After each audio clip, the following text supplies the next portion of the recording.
Welcome to NewYorkBIO's virtual breakfast series, a digital program started in 2020, featuring fireside chats with leaders from across the healthcare spectrum. This week's episode is a focus on Spax with John Pennett from Eisner Amper and Ricky Sun from Bain Capital. All right, let's get started. Good morning, everyone. My name is Jennifer Hawks Bland, and I'm the CEO at NewYorkBIO. We are very happy that you are joining us for another edition of our virtual breakfast series. We will be talking lots of things, financing Spax today with our guests, John Pennett and Ricky Sun, and a special thanks to Eisner Amper for sponsoring this month's series of virtual breakfasts that we continue to bring you. And apologies in advance to our audience.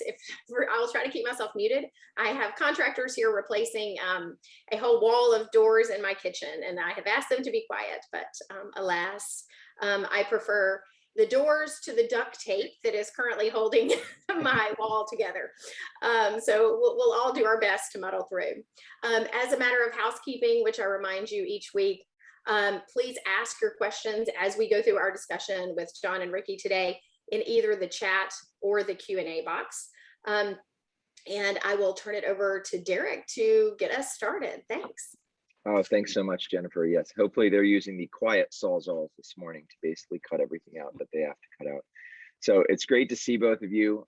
If any of you have been around the New York City ecosystem for the last decade or so, you've met and known John Pennett. He's been a really great part of the growth of New York City. Ricky Sun is with Bain Capital. It's so terrific to have both of you here.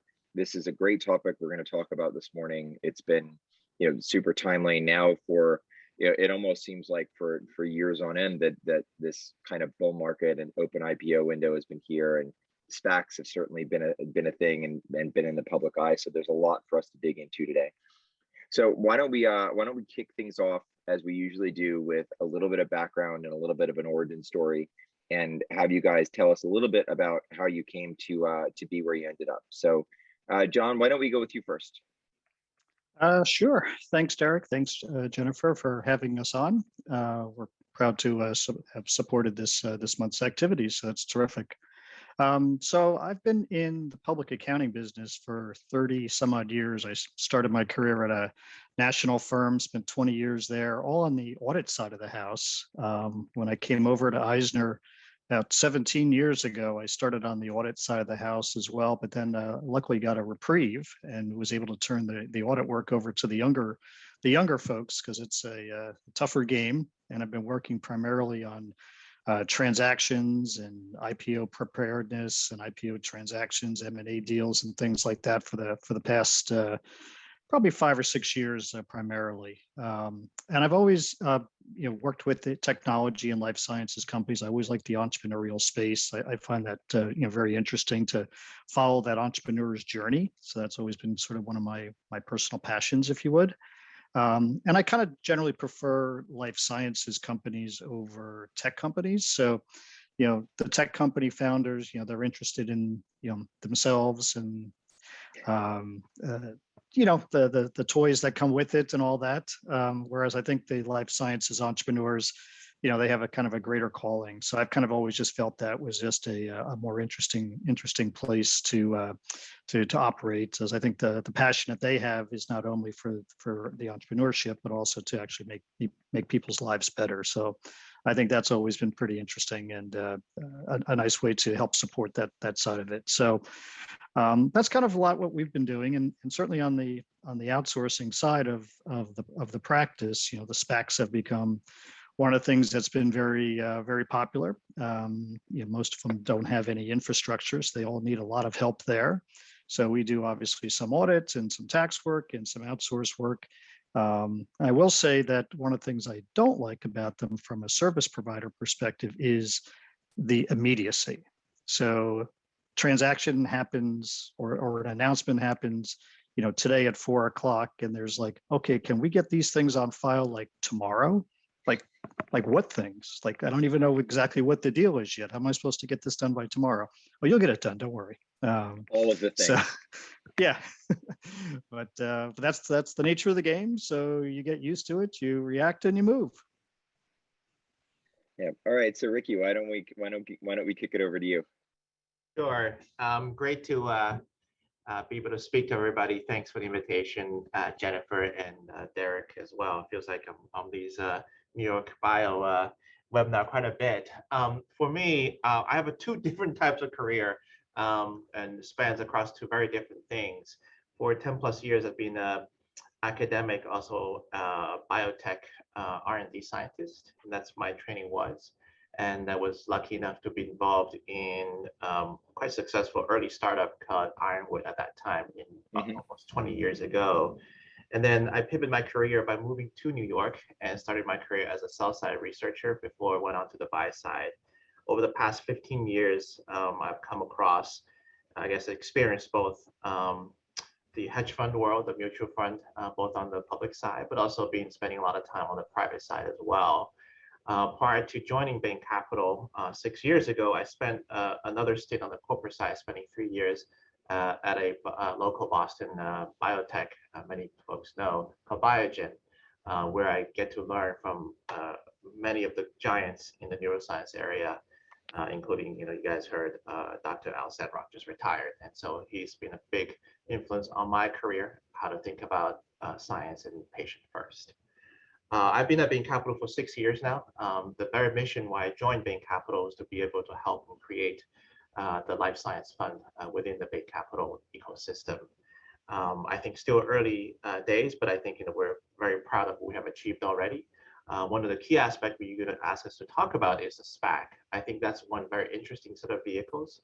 I would just say that we have been involved as participant in other people's SPACs. We have sponsored our own, and we have our own portfolio company became the subject of the SPACing successfully. And so happy to talk all those different dimensions.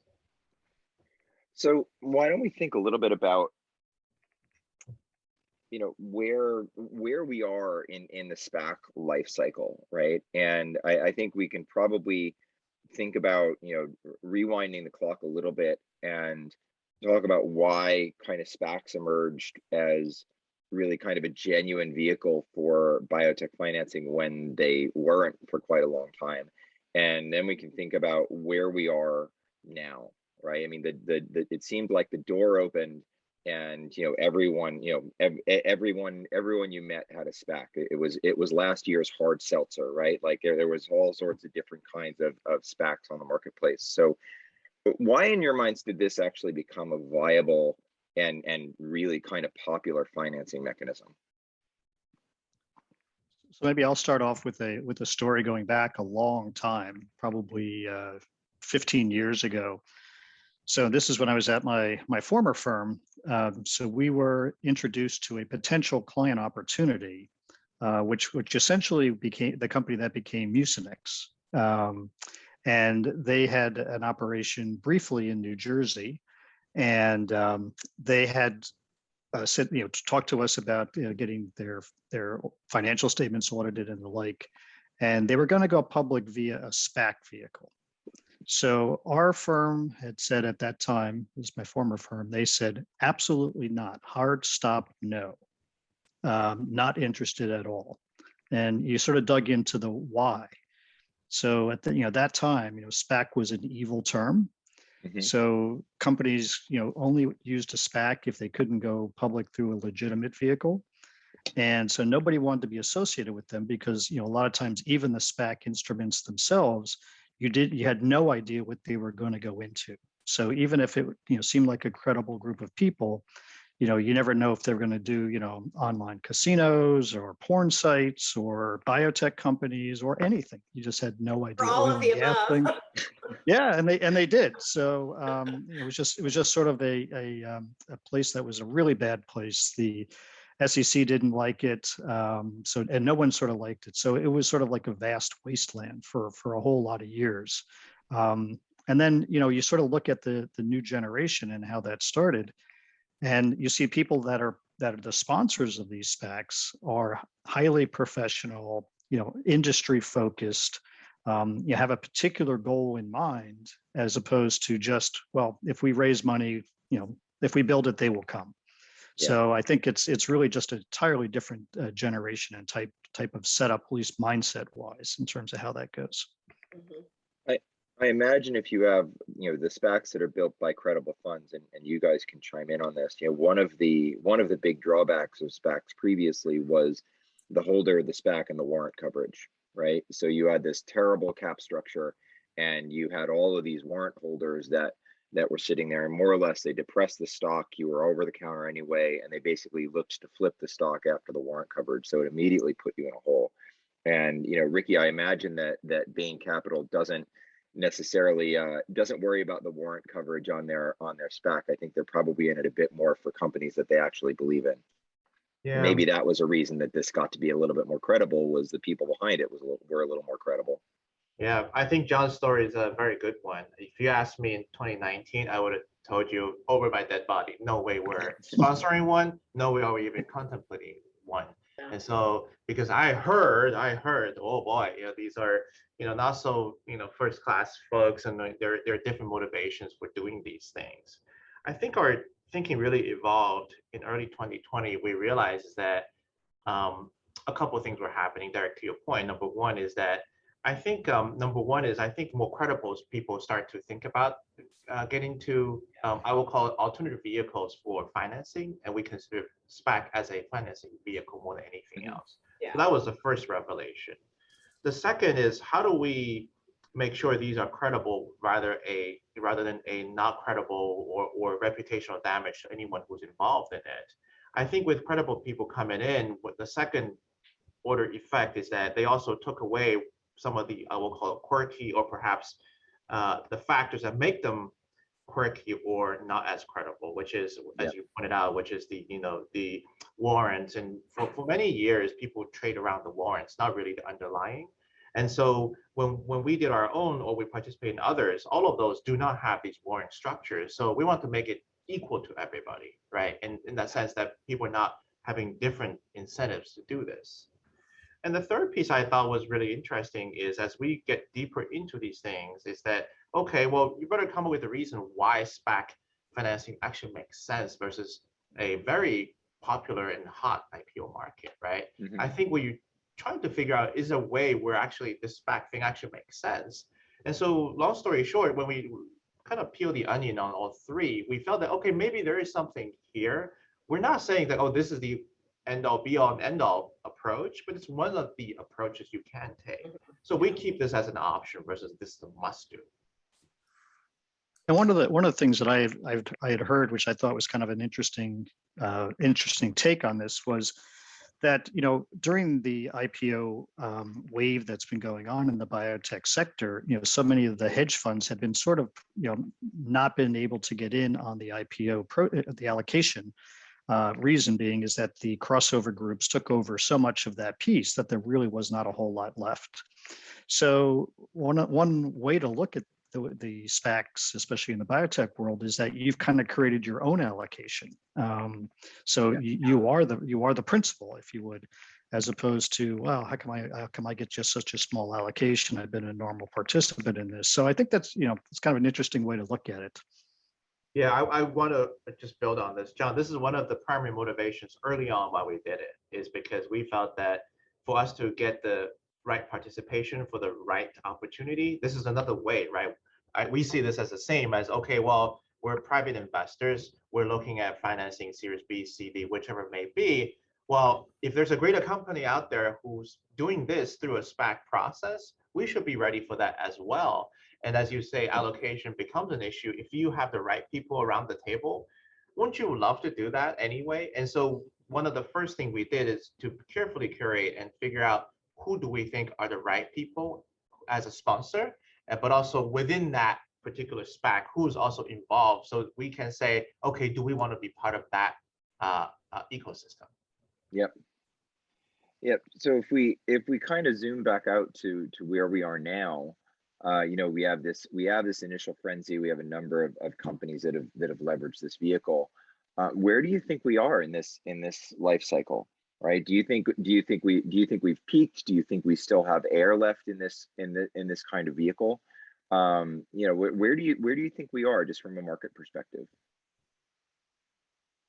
So maybe I'll just start off. I was trying to do a little bit of statistics this morning to just kind of catch up on things. So if I did my math and a quick analysis correctly, it looked like there were 22 new registrations that were filed in the SPAC marketplace in the month of November, and 37 new IPOs in the SPAC market. And there's still a boatload of things in the SEC queue. Yeah. So there's still a lot of activity going on out there. It seems to be trending week to week. Some weeks are up, some weeks are down, and things like that. But there's still a lot of people trying to get these completed and get their proceeds set up and get ready to roll.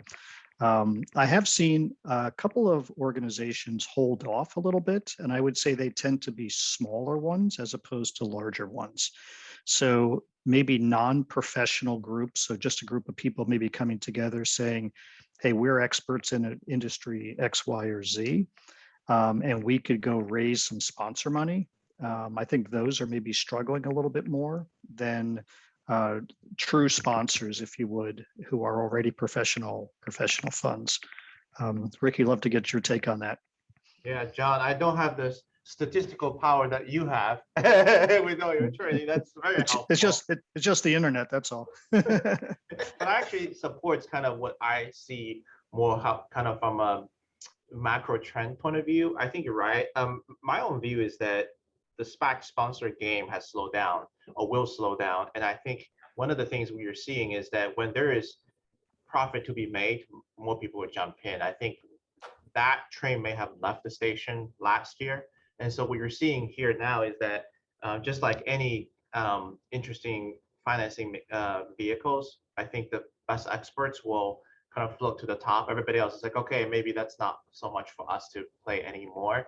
And so I think you see a few sponsors who are really good at this in life science. I would say, leading lights. They've done now 1, 2, 3, some of them 4 or 5 already, and others, may not have done as much. So I do think that this will bifurcate in the end.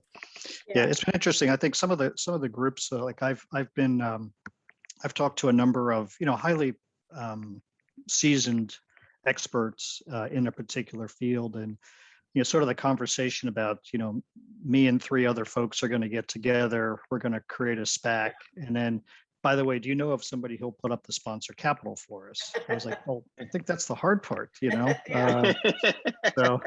I mean, they should be recruiting you to their activities, not you trying to recruit them. But you got to try.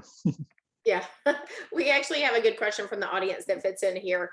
And particularly for Ricky, like, what are the defining characteristics of a biotech that makes it suitable for a SPAC? Like, what stage should the biotech be?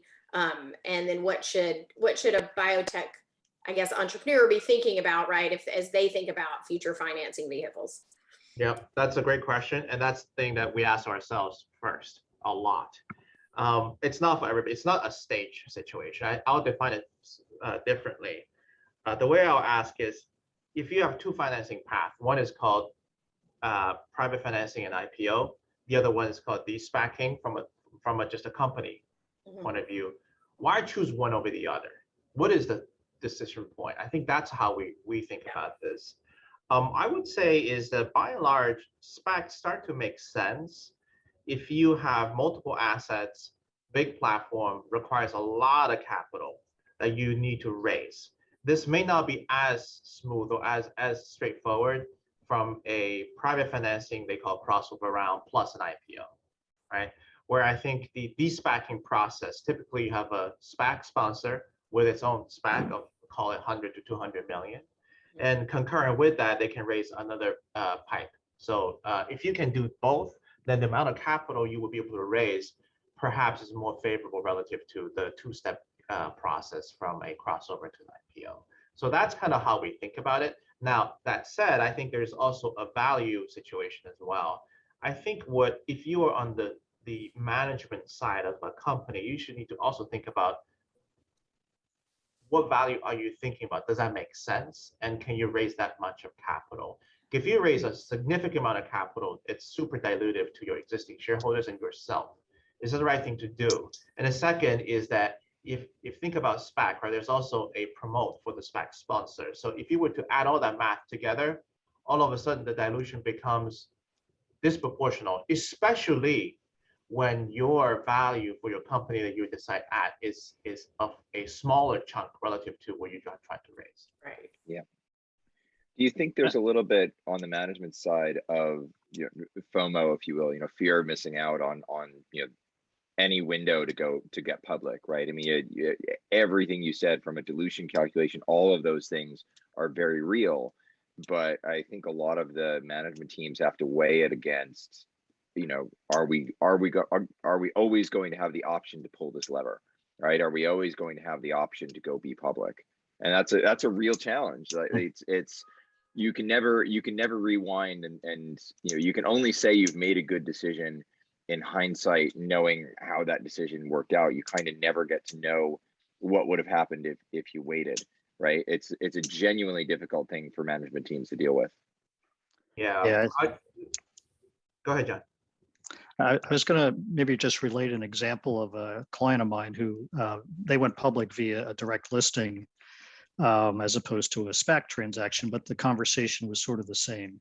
So you're a medical device company that has a product in development that's 2 years away from commercialization. If you're successful, you did not raise any real money during your IPO. You'll have no news for 2 years. So you have all the obligations of being a public company with none of the benefits.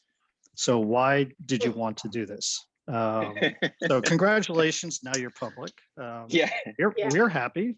So we have lots of work to do. And it's actually from our perspective, it's a very nice company. But from their perspective, they've got some challenges. So their purpose was really ultimately to have a vehicle to acquire other similar technologies. So they want to use their public share platform as a reason to become a public company and to acquire other things, use that as the currency. So I always think whenever the entrepreneurs think about whether it's through a SPAC or any sort of an IPO scenario is, what's the purpose of being a public company and how do you take advantage of it? So it's a lot of work. It's a lot of regulation. It's a lot of scrutiny. You have to really train yourself not to look at the message boards and not to stare at the stock price every 30 seconds. Probably impossible to do. But you have to have a sort of a longer term strategy.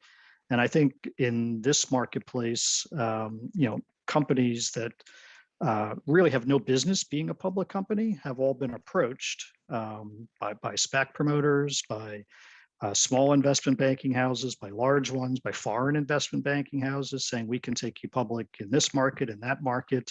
And for many of them, the allure of the money at valuation is something that's too much to pass over. So they proceed without really having that longer term strategy. Well, it's funny, right? We build up the between biotech and tech, we build up the romanticism of what it means to go public, right? And we look at we look at the Facebooks and the Teslas of the world. And you made a great point before about you're not going to have any news for 2 years, right? You kind of need to do that because now investors need to hear from you and they need to hear your story. Well, but you're required.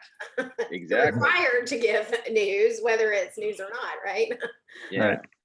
And it's a very short press release. The other thing that you just hit on are the people in the marketplace that they need you to go public because that's their business, right? The folks that get paid for the registration fees and the deal fees and everything else. They want you to go public because they want anyone to go public because that's how they work and that's how they pay rent.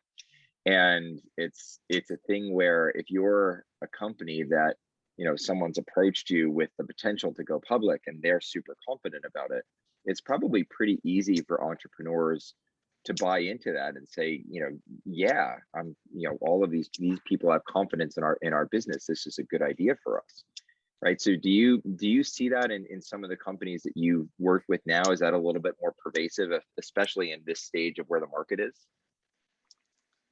So I think companies are being approached all the time, and especially anybody who could do something in quote unquote the diagnostic space or the upper respiratory space or things like that. During the last 2 years has certainly been approached, whether their science or business is any good or not, and they've been approached with valuations that are probably not even reasonable or sustainable. But the allure of being able to capture that capital is really strong. Yeah. And so again, I try to counsel people about thinking about that longer term view and how they can really try to build off of that. I think that's a really hard thing to do because for many of these entrepreneurs, if it's been a little bit of a struggle to raise money, then I think you go forward at whatever pace you can. But I think ultimately, a lot of those companies wind up in the graveyard of failed technology companies in the public marketplace because they just don't become sustainable. Yeah. So Ricky, this is one for you here. Do you think that the market's appetite for certain kind of deals has changed? Right? Do you see SPACs as being comfortable with things like straightforward therapeutic risk, or do you see SPACs kind of gravitating towards these different platform companies? And you can think about things like, if I think about three of the biggest SPAC deals I think about Butterfly Net with Jonathan Rothberg, 23andMe with Ann Wojcicki, and certainly the Ginkgo team, right? None of those are straightforward therapeutics plays, and all of them have really put together some interesting SPAC deals. So do you feel like that platform almost gravitates towards kind of a different kind of risk or a different basket of technologies? Yeah. Now you mentioned a couple of them. I think that has been some of the spaces. I don't think that's the only way. I actually think if you look at the statistic, John probably has it. Most of them are still therapeutic deals, not just some platform on diagnostic or some things that we have in synthetic biology. These are far and few, right? Because I think if you look around, most of them are still very straightforward. I think again goes back to what I said is what do you need? Why you need it? I think is really important. And so to me, I think the way I think about this is not SPACs are created equal, not these SPACing are created equal. At the end of the day, that's just a different financing vehicle. You can look at the same statistics of IPO. It's the same thing. It's like, well, you're going to have 20% actually have real business plan and have real assets, can execute on that business plan and with those assets, and ultimately be successful with the financing coming from a de-SPACing process. 80%, guess what? I'm sorry, they're not working out. And so for various reasons, one of the 3 or 4 we just spoke about, and they're just going to fail. So it's not a fault of a SPAC or an IPO. It's just right. So I think that's the way I think about it is just that flavor. Here's a timely question from the audience. And it says, this person speaks with people in their industry who say our goal is to go public either through an IPO or a SPAC. And he asked them, I thought your goal was to address this challenging disease category. So the question for you both is, do you find that the transaction has overtaken the purpose for some companies? I'll start. How about that, John? You can summarize. I would say this has been a constant struggle for me to coach or guide management teams. If they say that's their goal, I think I'm running to the exit. I know there's a webinar, people probably listening to me already, but that is my true feeling. I think this could not be better said from the audience, is that, look, what we really strive to do here, right? Yes, return is important as an investor, but I think more importantly for us, and I can speak for our fund, what I believe in, you are trying to actually address unmet medical needs with things you can help human race. Everything else will come if you do that, do it very well. And so that's the first thing I would counsel management team. The second is about going public or seeking financing. Going public through SPAC or IPO, it's a means of financing. It has nothing to do with your ultimate goal. And so let's not confuse ourselves with different things here, really. I think once you become a public company through either one of these vehicles, guess what's going to happen? You're still starving for cash. You're going to raise something called follow-on financing. We haven't touched on that yet. So the game's still going. And so the balance for management team's job is how do you tie capital needs to your projects that you're going to advance to help patients? I think that's what ultimate goal is. I think one of the things here, not to jump right onto the management side of the equation, I think especially for kind of less experienced CEOs that kind of haven't done it before, you're kind of told that as you're putting together your investment your investment stuff, it's like, well, your investors need a return, so you need to talk about where that return is going to come from. So almost everybody has something in their deck about how they can, they can return capital either by going public or by executing M&A. And I think if you're early enough, and certainly, most investors, kind of see this slide and go straight past it, right? Because obviously those are the ways that biotech companies, that they return capital. And usually you're early enough where it's like, well, yes, if you execute on your science, those things are going to be options. So it's a little bit of, it's almost a no-win situation. I think in a lot of ways, people are told that they have to have it in there, so they put it in there anyway. And like you said, I think you can probably, if you've been around this game as long as you have, Ricky, I'm pretty sure that you have a good idea of the folks and the teams that are kind of credibly dedicated to what they're doing, and the other kind of things that allow you to separate the teams and the people you want to back, as opposed to the people that you don't.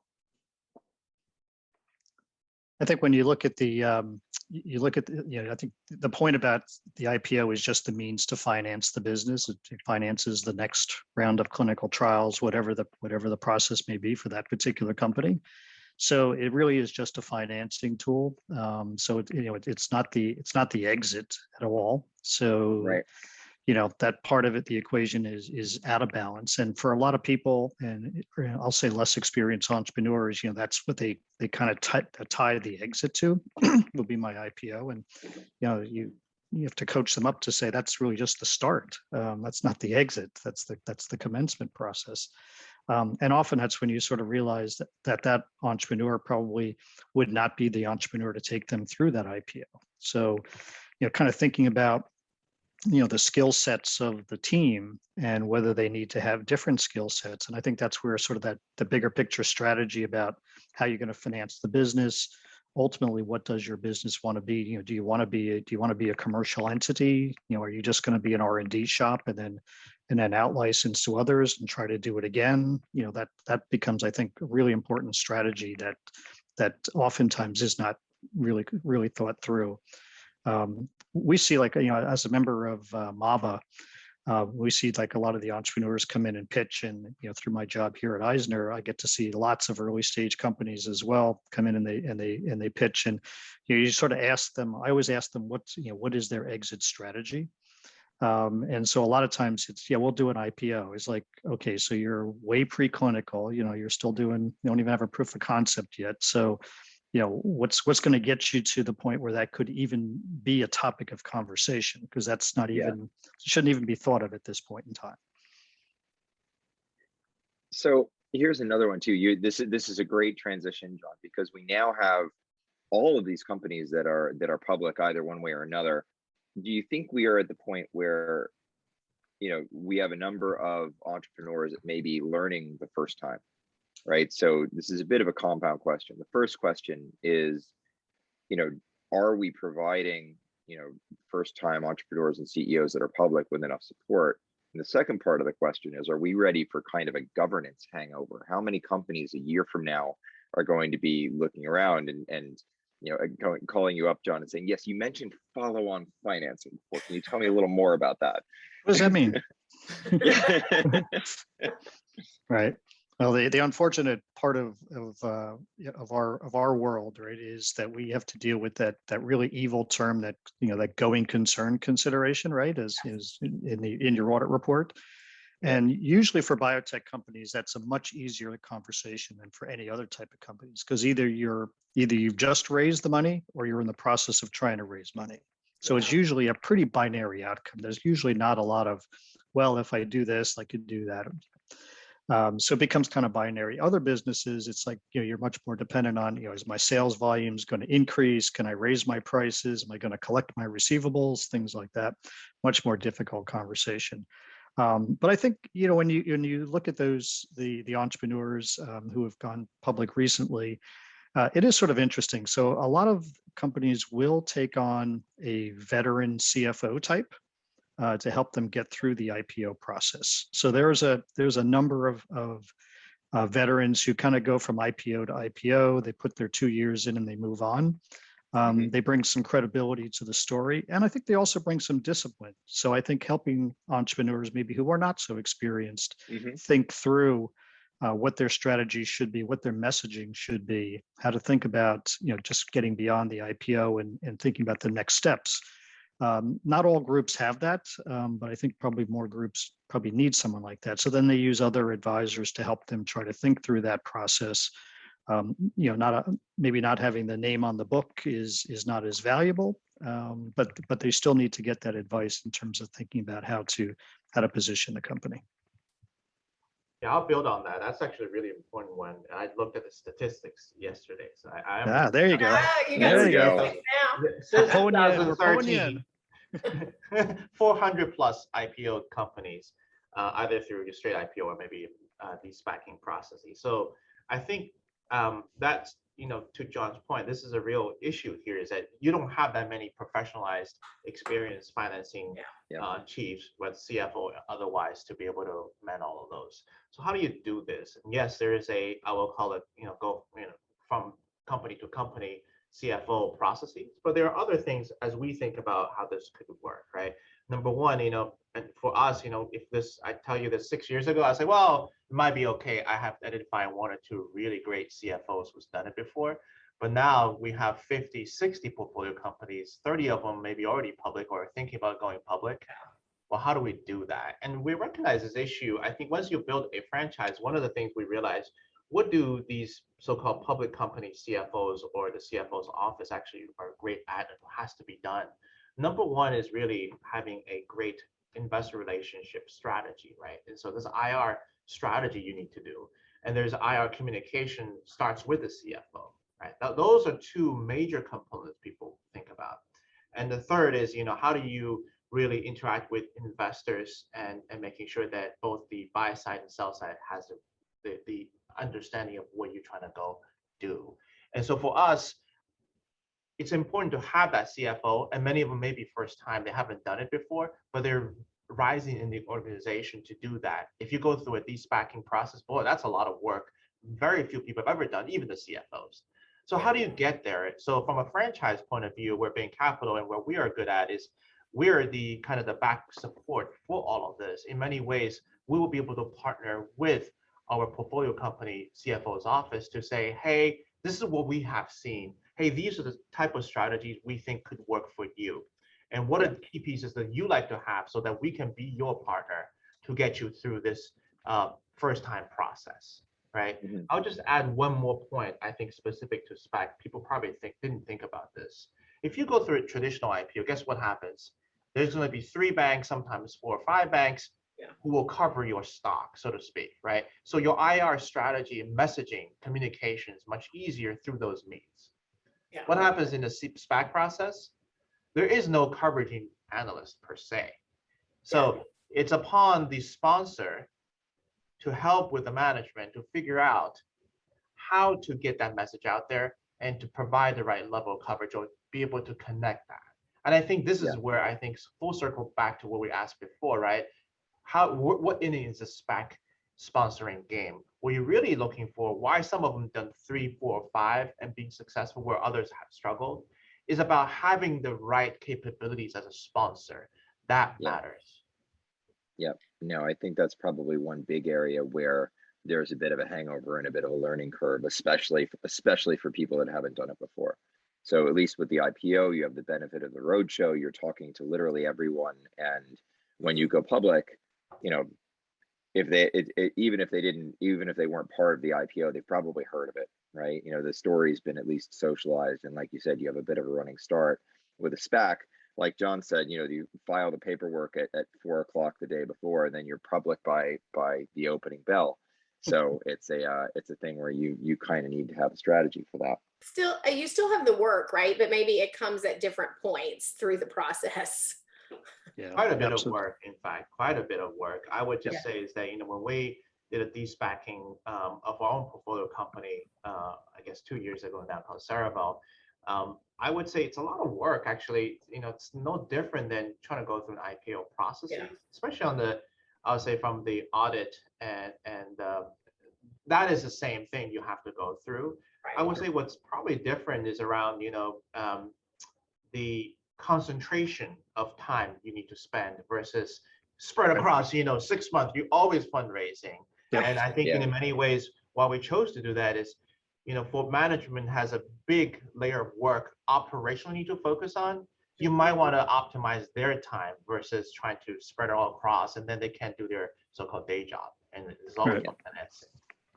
Yeah, that's one of the things that is difficult from the, I'll say from the service provider perspective is, you wake up in the morning on, you check your emails at 8:30 and you say, okay, my day, I've got it clearly laid out what I'm going to do today. And then you get the call from the SPAC sponsor and say, hey, listen, we just completed this transaction. And it's like, all bets are off, and, it just sort of becomes a little chaotic, which I think is, it's a little bit unfortunate. And I think, it is a big process and something that most of the groups don't have the internal capabilities to entirely handle themselves. So, so that's what the world of chaos does. I also just want to mention one other thing there when Ricky was talking about the CFOs. So we're often asked, hey, I think I need a CFO for my organization. And I always start with a question. So what do you need? Do you need like an accountant? Do you need an operator? Or do you need an investment banker? And the answer is almost always the same. I need an investment banker. Because the accounting side of things, that can be done by outsourced groups. You can have an internal controller. That part of it is, clearly definable, and you can move that out. But it's somebody with the credibility to the outside world. The externally facing CFO is the person that everyone really wants to get. And for folks who came up through the sort of the accounting and controller rank, that's where they want to get to. So whenever they have a chance to participate in a company's IPO, even if like I've had situations where maybe they bring in a CFO over them. What are they bringing this person in for? I can do all the work. It's like, yeah, you can do the work, but that's not the point, right? It's the connections, it's the process, it's the credibility. So you should stay, don't leave, learn the process, go to as many meetings as you can, and learn how that works. That's going to be a great credibility for you to build onto your resume.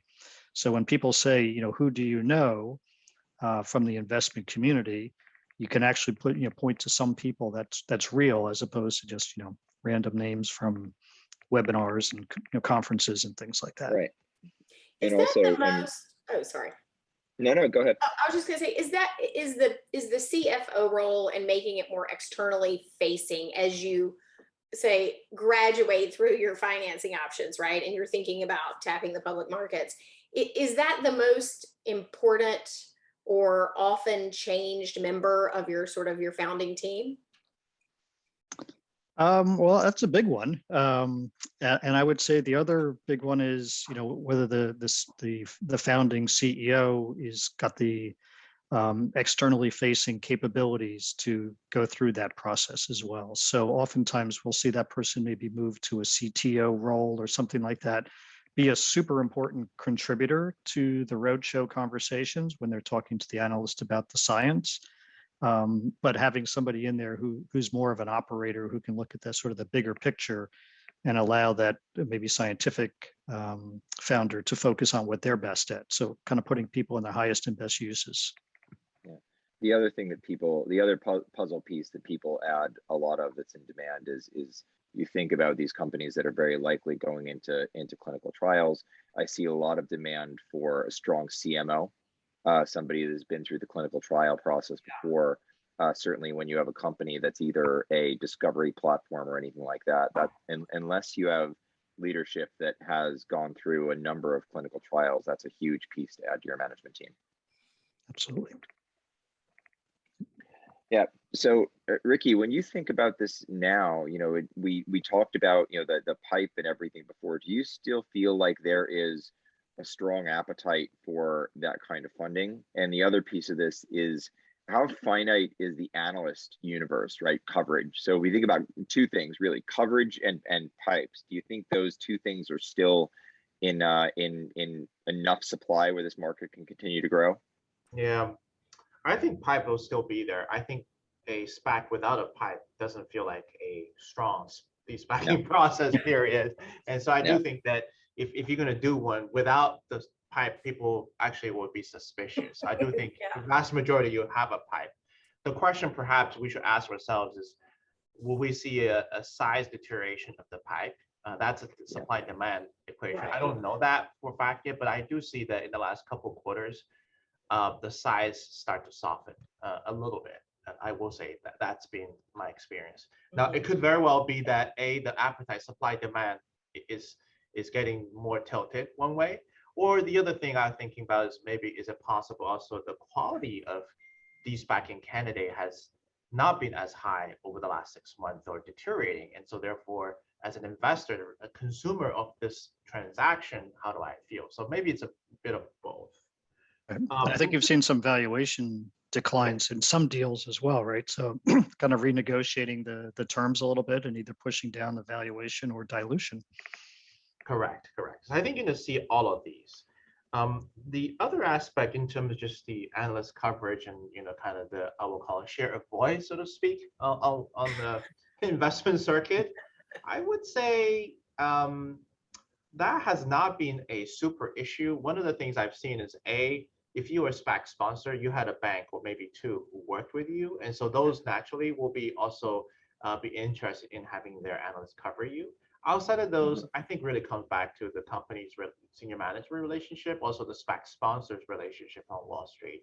I think by and large, for the ones who are successful, certainly I have not seen us having issues with those. But for I would say individuals who's trying to put these together, this will be more challenging to do. Yep. So, John, you mentioned your work with MABA before, which is the Mid-Atlantic Bio Angels. It's an angel group that was started, oh gosh, what is it, like 6-7 years ago now? Something like that, yeah. It's had a really good presence in and around the New York City community. There's a question here that says, do you feel like SPACs are taking opportunities from angels and other early stage investors? It seems like there's a little bit of, it seems like they're a bit later stage than that, but maybe just give the angels view on things like IPOs and SPACs. Do you kind of look at an early stage investment differently now that there's this other path out there?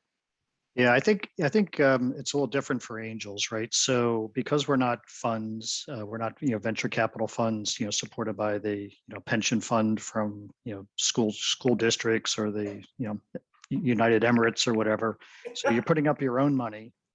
So I think generally angels would want to see a more defined return. So I think a transaction where you could say there's going to be a clear exit, an M&A deal, and we'll be able to get our money back, is better typically for an angel investor, as opposed to the long ride through an IPO, a SPAC, whatever the case may be. A lot of things can happen over that course of time, and ultimately probably an awful lot of dilution. So at the end of the day, you're not a very important investor when you get to that stage of the game. I think when you look at like venture capital, where they have money they have to deploy, they could look at things and they could say, we could wait for this company. This might be a good IPO candidate. We could wait for that to happen. We have a little bit more time and flexibility. When it's your own money, it's a little harder. Yeah. Filling out the pro rata on a $100 million Series B round is not usually something that an angel is signing up to do. No. At that point in time, it's maybe you'll just buy me out at that point in time, and we'll call it a day. Yeah. There's another question here from the audience about risk management, D&O insurance. And I can extend this also a little bit to board interactions, right? So can you guys talk a little bit about, as you then go public, thinking about the directors, thinking about the board side of the equation? So Ricky, let's go to you on this one. How do you think about either additions to the board or the other things around board governance? Yeah, I actually think this is for a SPAC or an IPO. I don't feel they're that different, to be honest with you. We've done both, and I feel like it's a normal process. You wanted to the overall goal is to be able to create more independence, right, through the directorship.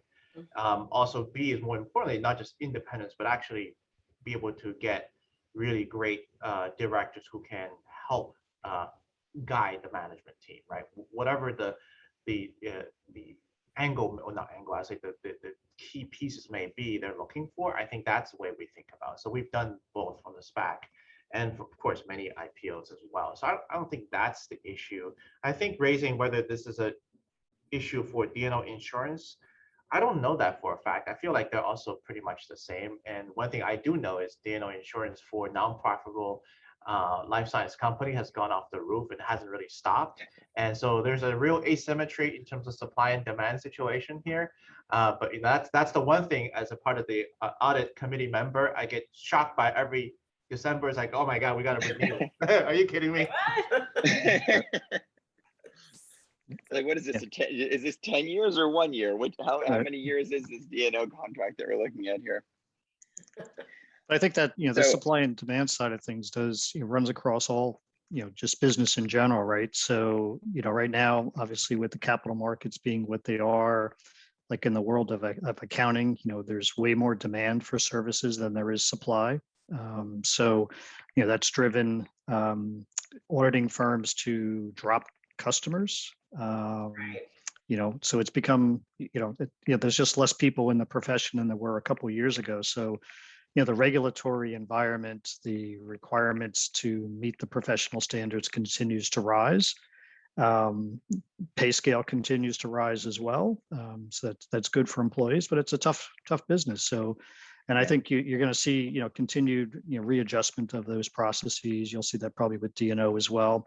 So, you know, one of the strategies to think about is, you know, as the capital markets have continued to be strong for the last couple of years, you know, how long is that going to continue? So do you hire for where we are, where we think we're going to be? You know, is there going to be a downturn at some point? All hard to tell.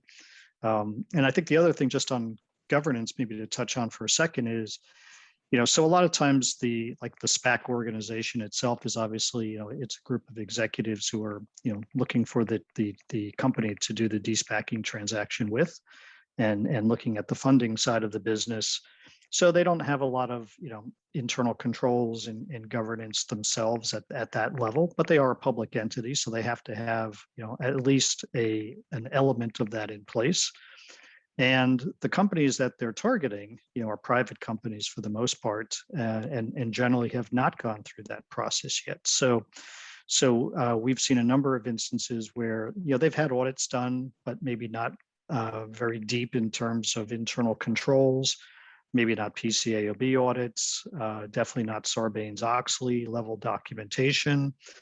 So there's a lot of uplift to truly get them ready to be a public company who can report quarterly numbers in 45 days after a thorough board review, lawyer review, Edgarizing, et cetera, et cetera. So it used to take, you know, we give you a soft close, something for the board, a dashboard or something. Now you've got to do full sets of financials, and that uplift is pretty significant. So that's an area that a lot of companies, again, as part of your strategy, you have to think about how do we go from where we are to where we need to be. Yeah. We have a timing question that I don't think we've touched on yet from the audience is, can SPACs be formed after sponsors identify targets for acquisition?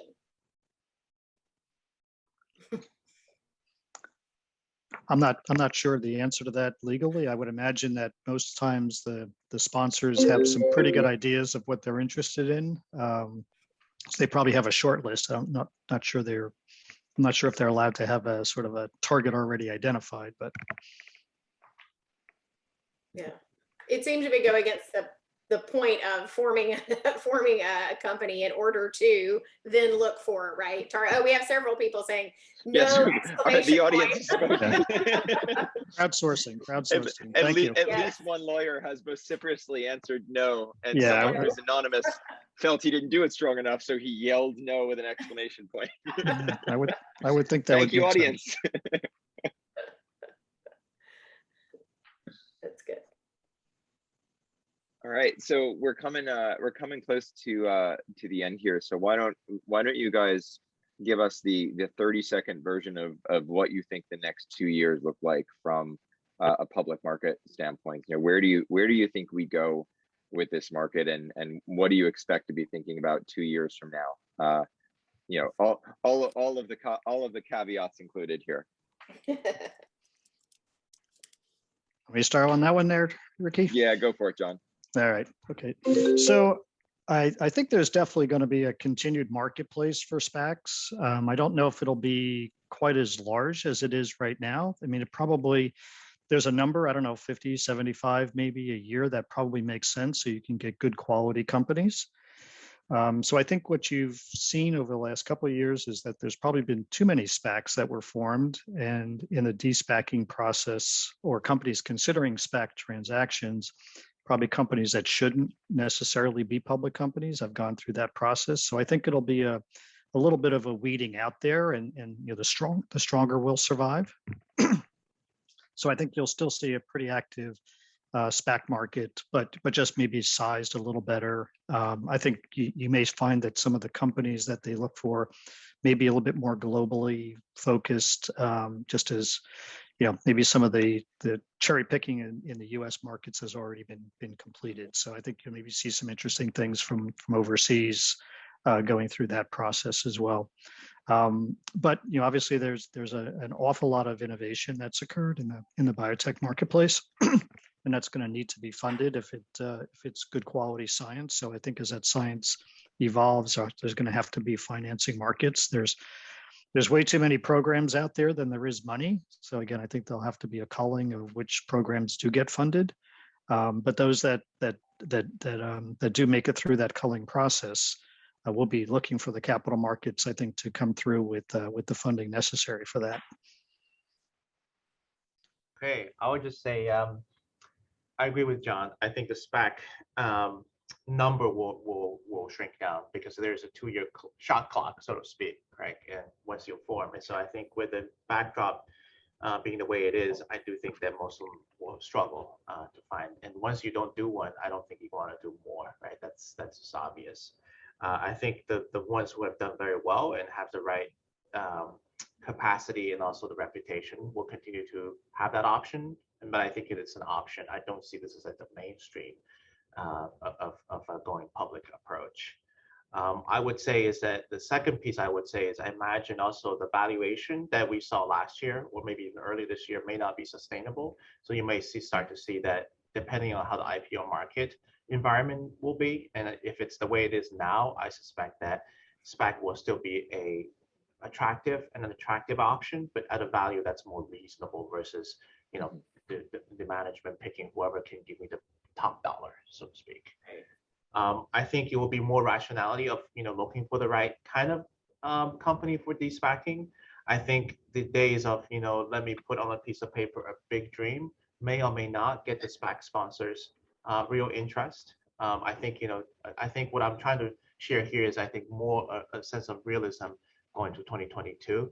But I think, and as we always learn the last 15 plus years, is that if you have real assets, real products, I think investors will come to you.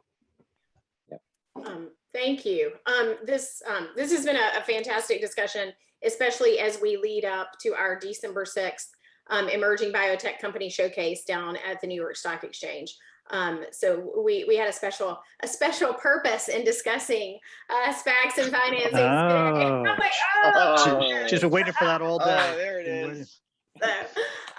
But we really appreciate it. We also wanted to take the opportunity to remember Glenn DeVries, who passed away last week, right, in a plane crash, the founder of Medidata, and he had been a guest on our breakfast series and was certainly a friend of New York Bio.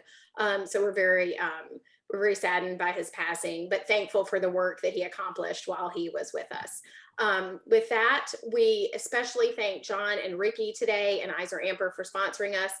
We hope everybody has a great day, and we hope to see you. Oh, we're off next week for a Thanksgiving break, and we'll be back the week after. So everybody have a fantastic Thanksgiving, and we look forward to seeing you back again. Thanks. Thanks, everybody. Thank Have you. a good one. Bye. Thank you for tuning in to New York Bio's virtual breakfast series. Join us every Tuesday at 9 a.m. for more discussions with leaders from across the healthcare spectrum. For more information on New York Bio, please visit us at www.newyorkbio.org.